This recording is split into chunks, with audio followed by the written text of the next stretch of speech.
On July 1st, 2021, the NIL bill was in full effect. College athletes all over the nation could finally make money off their name, image, and likeness, whether that be through jersey sales, merchandise, or through brand deals. When this bill came into full effect, college sports fans across the nation started to wonder, how was this going to change the game? This is B. Kelly, back again with another banger video, and in today's video, y'all, I'm going to be talking about how NIL has changed college sports now, how it might change it in the future, and talk about some of the top earners in college football heading into the season and how they have fared. Plus, I'll put some of my own opinions near the end of the video. Before I move on, remember to subscribe if you haven't already, as we are on the road to 10K. First things first, I want to talk about how NIL has changed college athletics right now. Athletes across the nation that are in college can make money off their name, image, and likeness through a number of ways, such as brand deals, endorsements, sponsorships, YouTube channels, jersey sales if they do it that way, merchandising, their own merch, and selling autographs, just to name a few ways. It's hard to tell what the long-term effects are going to be of NIL right now, because NIL has only been enforced since July 1st, 2021, and as of the recording of this video, it is currently November. It hasn't even been a full 6 months. One thing that I do think might start changing because of this NIL bill is high school football and college football, with senior football players in the nation that are top recruits. Now, what I mean by this is top recruits in the nation might forgo their senior season and early enroll with their colleges they're already committed to, basically reclassifying a class ahead, so they could not only get ahead with the system for their team, the playbook, get implemented with it, and get a head start on their college career, but to also get a head start with that NIL bag. A good example of this is how we have started to see a trend of high school seniors that are top players either reclassifying and going to college early or opting out of their high school senior seasons completely. A good example of this is former #1 quarterback in the 2022 recruiting class, Quinn Ewers. Now, Quinn Ewers would end up reclassifying to 2021, where he would end up being the #1 quarterback in that class and going to Ohio State, where he's currently at this current 2021 college football season.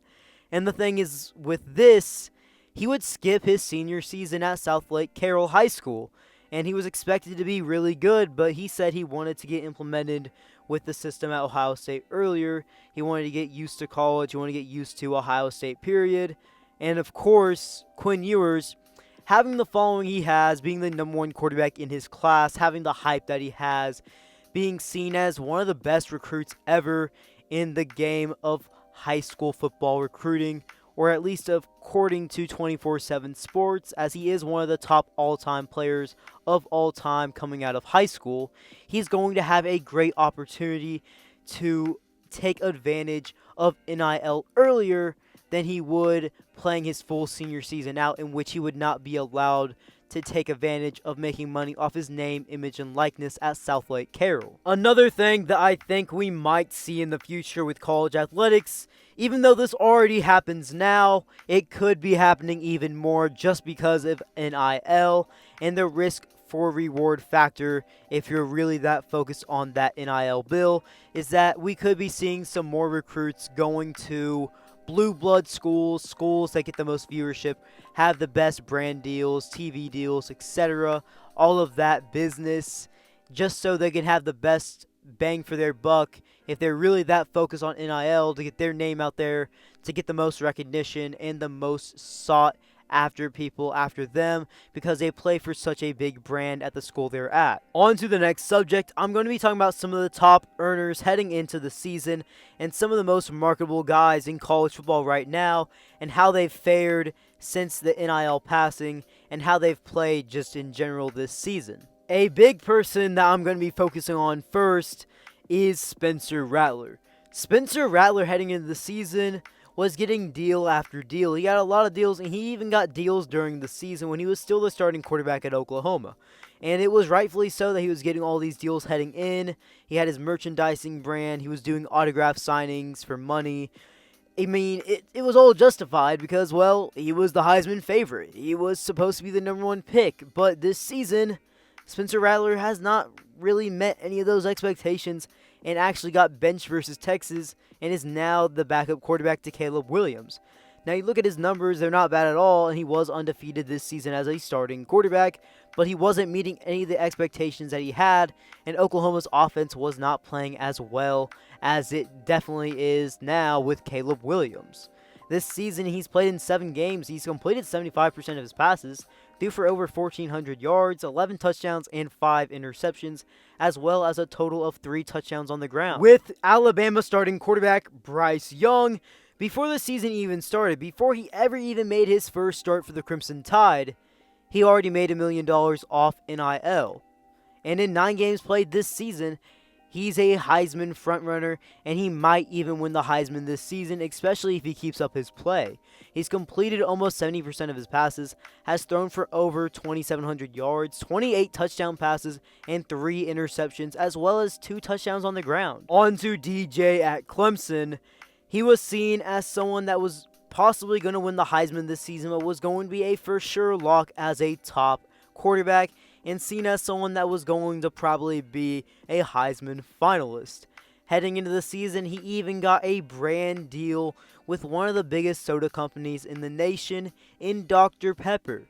But this season, DJ has struggled immensely with the rest of that Clemson offense. As in 9 games played, he's completed 56% of his passes, has thrown for over 1,500 yards, 7 touchdowns, and 6 interceptions. The final player I'm going to be talking about, as in players heading into the season that were having the most earned money, the biggest deals, the biggest endorsements, and how they fared this season, is Kayvon Thibodeau.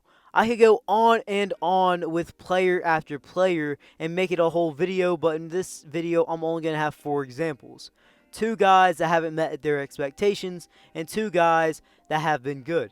Kayvon Thibodeau, he is an elite defensive end. He's going to be a top 10 pick in the 2022 NFL Draft unless he miraculously just comes back to Oregon. This season in 2021, he has been banged up. He's missed some games with injury. But in 6 games played, he still has 28 tackles, 8 tackles for loss, 4 sacks, and 2 forced fumbles. The guy is still a menace on the field. You might be wondering, why did I name those 4 players? I could have named a lot more, but in this example, I wanted to name 2 guys that haven't met their expectations in Rattler and DJ compared to 2 guys that have been balling out all season long. Now with Rattler and DJ, they've been getting a lot of hate this season because of how they've played. There are guys that were supposed to either win the Heisman or be Heisman finalists and supposed to have their best seasons yet in their collegiate career. But that has not been the case at all. Since they're not playing to people's expectations, and they were such marketable players heading into the season, they got deals after deals, big deals as well, people are saying NIL is what ruined them. NIL is the reason why they're playing bad football right now, and NIL is the reason why they're not going to win a Heisman this season, which, in my opinion, I think that is so far-fetched. And it's not just those 2 players that get those according to their names at all because of NIL. It's a lot of players in the nation that it happens to just because they're having a down season or aren't meeting the expectations that were upon them heading in.